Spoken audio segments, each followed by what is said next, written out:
Welcome to the Learning Can't Wait podcast, a Full Mind production. At Full Mind, our vision is to ensure every child has access to an exceptional education. Each episode, we will be joined by pathfinders within and around the education space who are bringing about transformational change on behalf of deserving students. I am your host, Hailer Spira-Bauer. Welcome back, everybody, to the Learning Can't Wait podcast. I am so excited to have you here with me today. We have an incredible guest that I have been really looking forward to interviewing. It is Michelle Oliva, the co-founder of EduDream. Michelle, welcome to the podcast. Thank you for having me. It's absolutely my pleasure. I love a good podcast introduction from a previous guest. As you know, Ellen Sherratt introduced us, and I will take a recommendation of Ellen's any day. So thank you, Ellen, for the introduction to Michelle. And once again, I'm so excited you're here. Yes, Ellen's a great person, and I'm glad that she connected us, and I'm looking forward to this conversation. So Michelle, I will ask you our very first question, which is, how did you come to be the personal and professional version of yourself? Yes, it's a great question. So I am, as you mentioned, the co-founder of EduDream, which is a Latina-owned, woman-founded education, research, and consulting organization. And we partner with nonprofits, foundations, and other educational organizations that are looking for culturally responsive and community-centered research and strategy. And how did I get to this point? I will say that it wasn't a very clear, obvious path.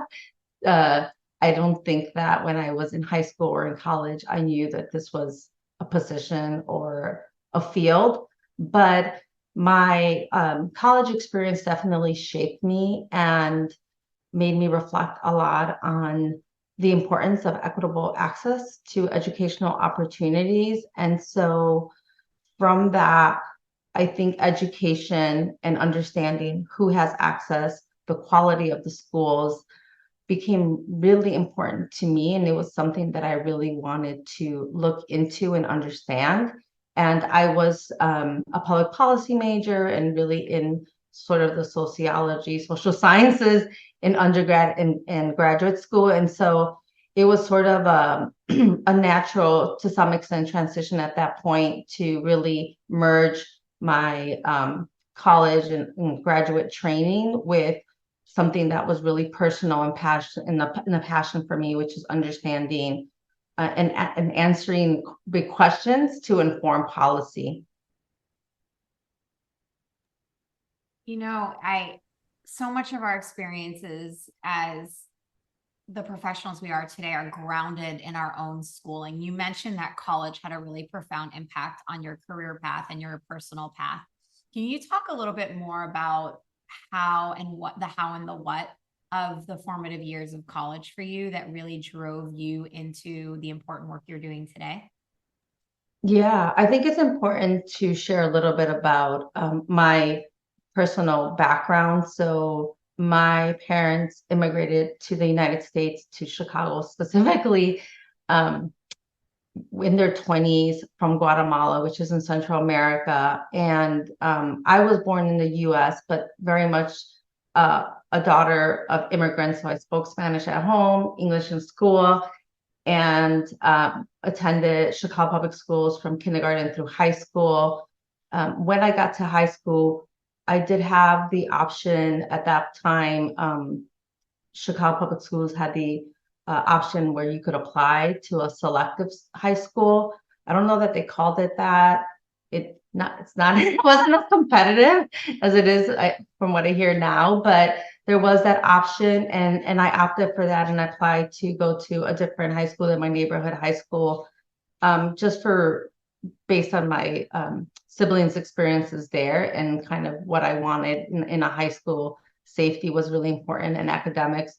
Going to school and being a good student and learning was just something that I was in control of. So I thought, and that I thought, I'm a pretty good student.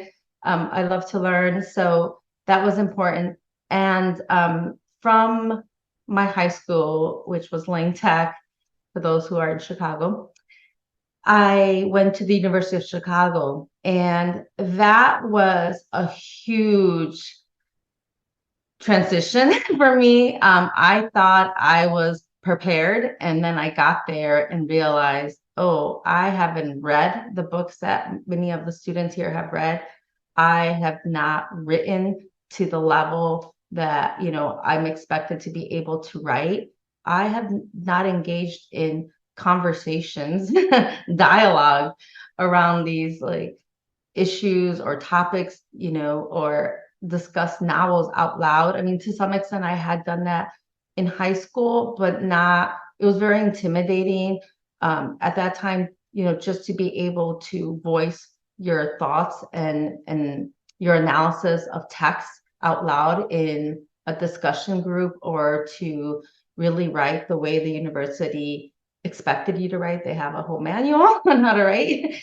And it was very intense experience, and I would say was a mentally and emotionally and academically challenging experience. And I think I realized that first year, like, I am not as prepared as I thought I was for college. And so that was scary.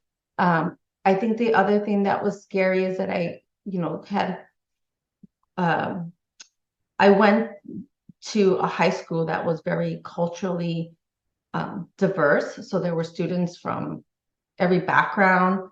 And then I went to the University of Chicago. And at that time, and I don't know if it's still the case, but there were very few Latinos or students of color. And so it was really easy to find one another. But I also think that that was a big factor because it was a bit intimidating. I did feel kind of not alone, but I didn't feel like I could ask for help. I didn't know how to navigate college support. I didn't know that I could ask. I was almost embarrassed. Like, I can't go to tutoring because that means I don't know, and I'm supposed to know, and I'm supposed to do this alone. And so I don't think I understood how to leverage like study groups or tutoring or any of the services. And so I think that really spoke to kind of my experience of just, understanding, like, can I do this? Am I smart enough? And really, I think what shifted for me in college was I had to really get mentally strong to some extent and change my mindset of, no, I don't know everything, but I have the ability to learn it, whatever it is. And so once I did that around my sophomore year, I think then really blossom. And once you get through your first year or two there, it's almost like you're going to be okay. But yeah, that was a tough experience, I would say, in terms of just isolation and just at that time, the culture at the university was very much sink or swim. So, and there was just a lot happening in terms of student support, mental health, and that was going unattended. First of all, Michelle, I want to just thank you for your vulnerability and sharing so much of yourself with the listeners of the podcast.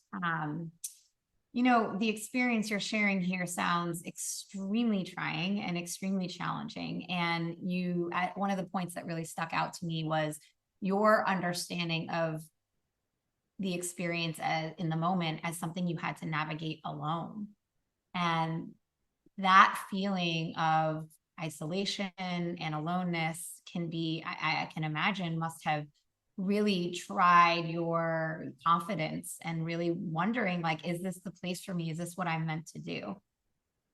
You now, on the kind of fast forward a little bit, but just still reflecting on the statements you made about your experience in college, you now are in a position to evaluate the inclusiveness, the culturally responsiveness, the way that organizations and foundations are set up to support students who may feel the same way you have felt. How does the role you play now, or how do you hope that the role you play now impacts students who may be feeling like you did when they were in college or high school? Yeah, that's a great transition to our approach here at EduDream to a program evaluation and research, which is really grounded in what is called CRE, or culturally responsive and equitable um, evaluation or research. And these are principles, and it's not a method, but more so an approach to how you go about implementing your research or evaluation methods. And it's really the CRE is really grounded on recognizing and sort of the historical and structural factors that have impacted those that you are really seeking to understand, and that the program is really centered around. And that typically tends to be, for the most part, I would say, highly vulnerable populations and students of high need, or students of color, or students from low income backgrounds. And so really it's important to center there and understand the history of how perhaps they, their families, their community um, got to be positioned in the sort of conditions that they're living in, whether it's, access to health, access to education. So all of that is really important in our work of before we start to even collect data. We really want to understand who are we evaluating, like who's part of this program, what's the history there with that community and the program, or just that community in general. And then really making sure that we ask whose voices are being included in the research, and really working to elevate the voices of those that are going to be most impacted and yet are the least likely to be elevated. And so that's really our approach to research and evaluation. And I think it very much aligns with, maybe I was never asked as a student, like, what do you need? It was just like, well, here's everything, like, figure it out. Good And I luck. think, Very yeah, single yes. like And I you think said. it's so important to ask, and ask in a way that isn't intimidating, that isn't sort of outing you, like, oh, you don't know, you don't know how to do this, but really it comes from a place of humility, of really wanting to understand, um, and also making sure that, part of what we're there for as evaluators is to ensure that the program is actually speaking to the needs of those that it's seeking to serve, and that it's not built on assumptions of what those individuals may need, and that it's really recognizing the assets of and strengths of those that it's serving as well. And so not to look at it from a deficit perspective of like, well, they're in need of everything, and so really making sure that you're leveraging the strengths and assets of those that you're serving. How do students respond? I am a big believer in students having a seat at the table all the time, right? You cannot make decisions about people without their voice. In your experience at EduDream with your team, is there, like, are students aware of the fundamental shift that you're really encouraging foundations and other organizations to take? Yeah, that's a great question. I don't know that they're aware, but and it's not just students, I'll say, many times it's also parents of the students um, that are not heard or even asked what are their concerns, what are, Good point. Yes, very. yes. And so many times is really thinking about who else needs to be included, and who else's perspective or experiences need to be included. And I'll say that with parents, when we engage parents in our, whether it's program evaluations or research, they are so grateful. It almost seems like, oh, this is a first for many of them. They don't know anyone else in their community that's a parent that's been asked.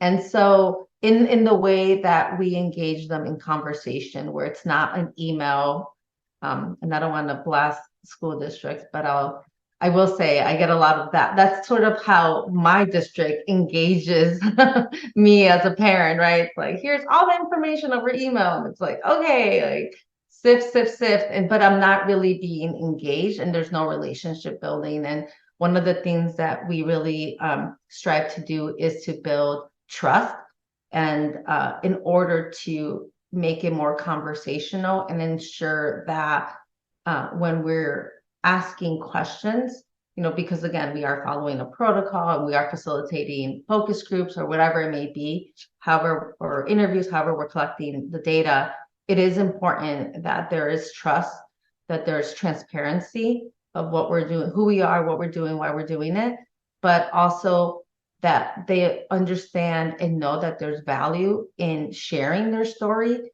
and that there's something going to be done with the information that they're sharing, right? With the stories that they're sharing. So I think that's important. And that goes back to Cree in that with parents, it's important that we not only engage them as part of the data collection, if they're part of the study, let's say, but also make sure that we and the client circles back with them to share out the findings and to tell them, and now based on these findings, this is what we're going to do. These are the steps we're going to take. It's so important to continue to engage stakeholders throughout, so that they see that it's not just like taking information from them and then they don't know what happens with it. So that's part of CREE, is really working, informing, encouraging our clients to really walk alongside the stakeholders and keep them either informed or even in this sort of feedback loop where they're constantly receiving feedback in response to like the findings or the recommendations. So that's really key. With students is very similar. We have engaged students in program evaluation studies, and it's not to say that, oh, this is the first time we've done this and I have done this, in a different time, but I think it's more about the approach of how we engage them and what we ask of them, and really allowing them to share in a way that I don't think I remember students sharing before when I have been an evaluator of a program. And so I think that that's the difference. And also, it's important that students that we're engaging see evaluators who look like them, so that it's not like, so I think it helps in terms of just comfort, cultural understanding. And we're really mindful of that too, as an organization.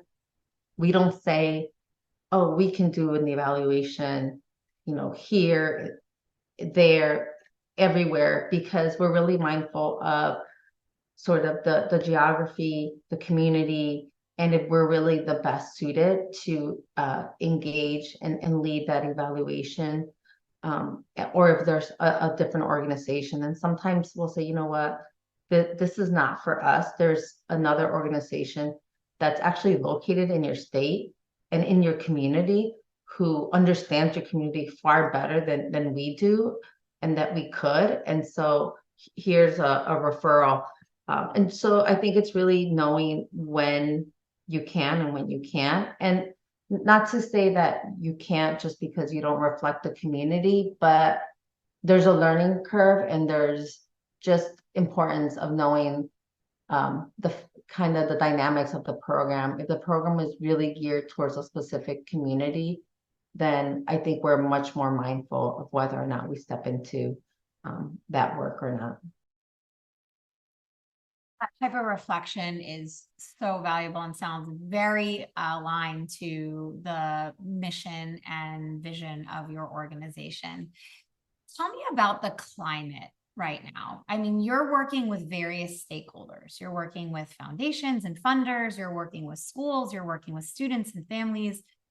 There's been a lot of turmoil due to COVID and the impact of COVID on the mental health of our students and families and school community members, as well as the academic progress of students during this time. How does that climate appear to you and your team? Like, what are the implications and feelings that you're getting from all of this?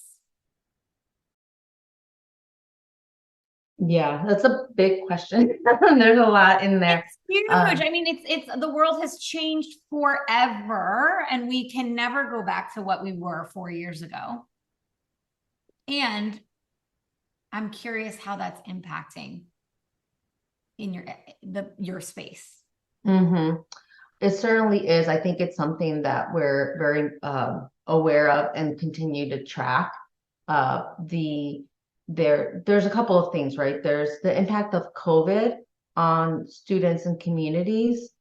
And one thing I'll say is when we engage educators and parents and students, they will share the impact that COVID has had on not only themselves, but the students who are typically the focus of our work and the youth, and really touch on the mental health aspect, the social isolation, the learning loss, right, that has happened. But I think they talk about it more with respect to how engaged students are in learning in school, as opposed to, I think there's a lot of chatter online among like researchers and education leaders about NAEP scores, and yet that's not something that we're hearing when we're engaging families and parents. I think they're talking about it more in terms of, are they learning? Um, do they have the teachers that they need in the schools? Are they engaged? Like, how do we get them to kind of reacclimate to being back in the school? You know, and this is definitely something we hear, and it's also pretty publicized in terms of, you know, student behavior and kind of the experiences that schools have had with that in the last year after students return back. I think there's been a lot of disruption, and part of it is, you know, students are still trying to acclimate and transition back to being in person. And I think we have yet to take, and by we, I mean like all those in the education field, have yet to take like a beat or like a moment or a step back to say, okay, how do we begin to make sure that educators, teachers, and students are building relationships, that we're ensuring that students are building relationships with one another, so that the conditions and relationships are there in order for learning to happen. And I think there's a quick, like, we need to get to learning, and which is important, but I think that without addressing all of that, it becomes really challenging. And that's why we're seeing a lot of sort of the disruptions within schools and classrooms. So that's definitely what we're hearing and seeing with COVID. There's another, I think it's sort of not as a result of COVID, but along with COVID, there's sort of another factor that emerged, which is, I would say education has become highly politicized, and to some extent, you know, that I think COVID offered a great entry and opportunity to begin to have those political debates and discussions and around like whether students should be, you know, in school or not, remote learning and in-person learning. And I think from there it evolved and continues to evolve and become something bigger. And so we keep that in mind in terms of what local, as we're working in different communities, we keep in mind what is the posture in this community around, let's say, banning books, or what is the posture around, there's another kind of key theme here around like public schools versus private schools. Like what's the feeling towards the school board within this community, right? What how involved are parents, and how vocal are they, and what parents are vocal, and why, and about what. So we definitely keep that in mind now as we're entering into work. Again, this is just part of our CRE approach of really making sure that we're learning about the community and where they are and how they got there, so that when we do engage in the work there, we have some understanding. And not that we know everything, but then maybe we'll have questions to clarify. So we definitely, I think that has been a bit of what has happened for us. You know, we haven't worked in states where book bans are, or parent rights are kind of a big factor that are blocking perhaps our our efforts. But I will say that because there's such a need to focus and prioritize, rightfully so, learning and what's happening in the classroom, I think there's a less um, willingness from leaders to permit researchers inside the schools. And so that's become a challenge, I would say. There's a word right there. The politicizing of education. I mean, it's not new, right? The separation between church and state and religion in schools. Like this has been a conversation for a very long time, but you know, as an educator and as a parent and as someone who's a rabid consumer of what's going on around the country, it is devastating. And the effects that it's having on the ability to educate our youth, the ability to care for our youth in like empathetic and loving ways is really disrupted, and it's devastating.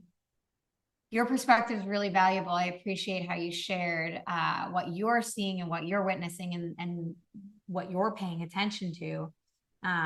There are crises all over the United States, many of them, and in Maslow's hierarchy of needs. Like, you know, you can't think about assessment data if your kid doesn't have a teacher or your kid is suicidal. And I know that sounds extreme, but the prevalence of mental health issues in students right now is at an all-time high.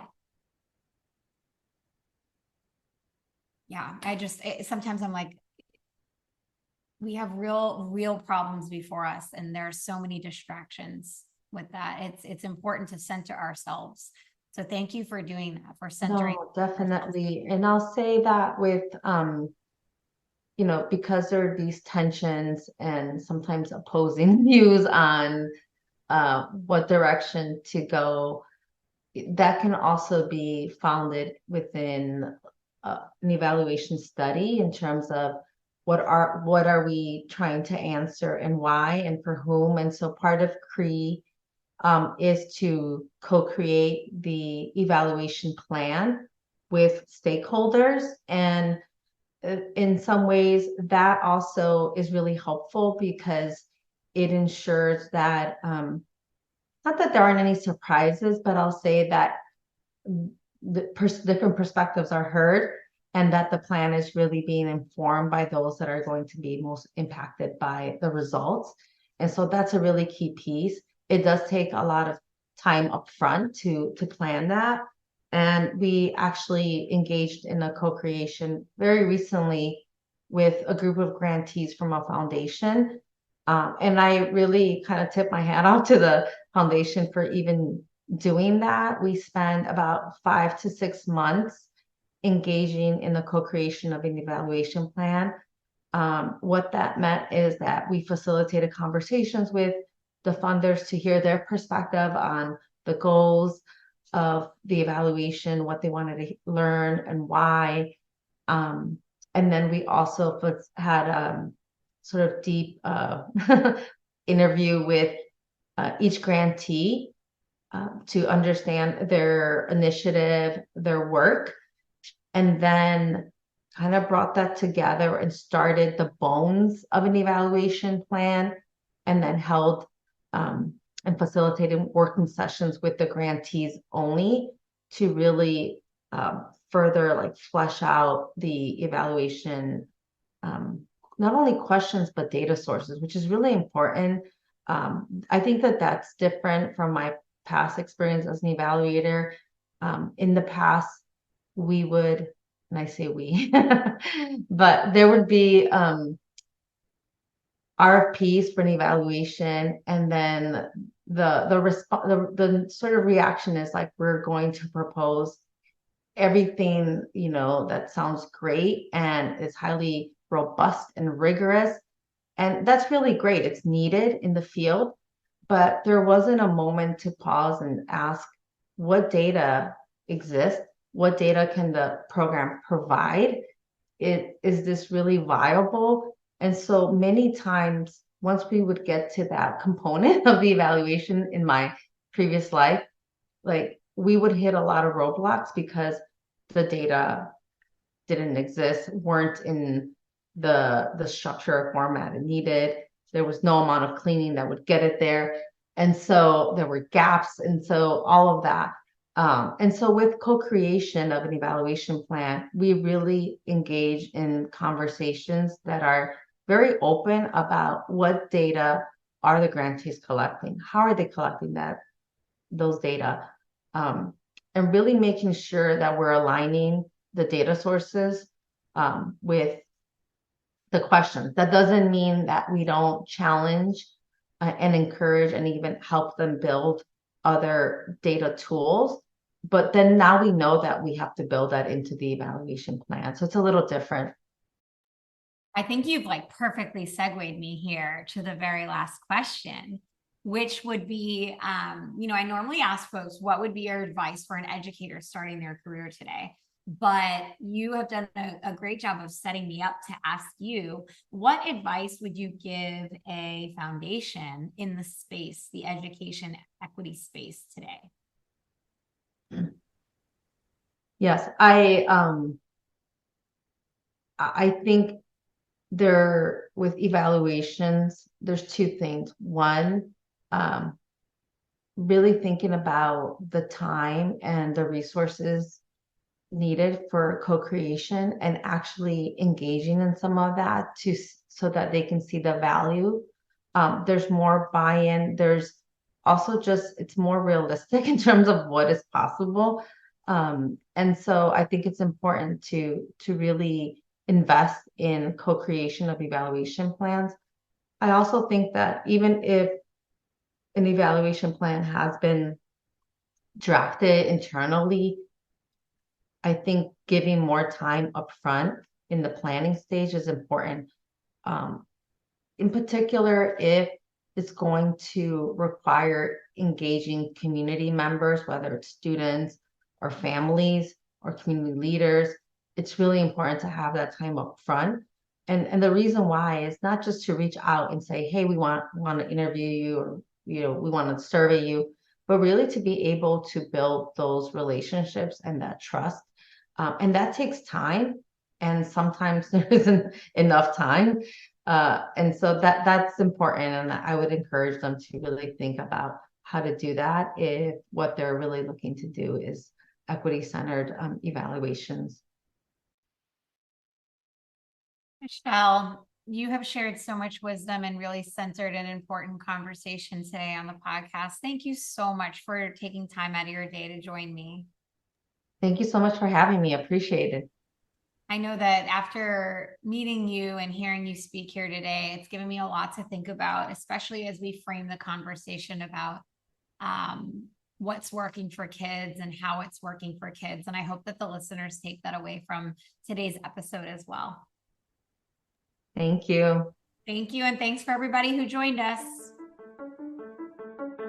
Thanks for listening to the Learning Can't Wait podcast. If you like what you heard, please rate, review, and share this episode. Be the first to know when we have a new episode by subscribing wherever you listen to podcasts. If you'd like to be a guest on the show or have a suggestion for an episode, email us at podcast@fullmindlearning.com.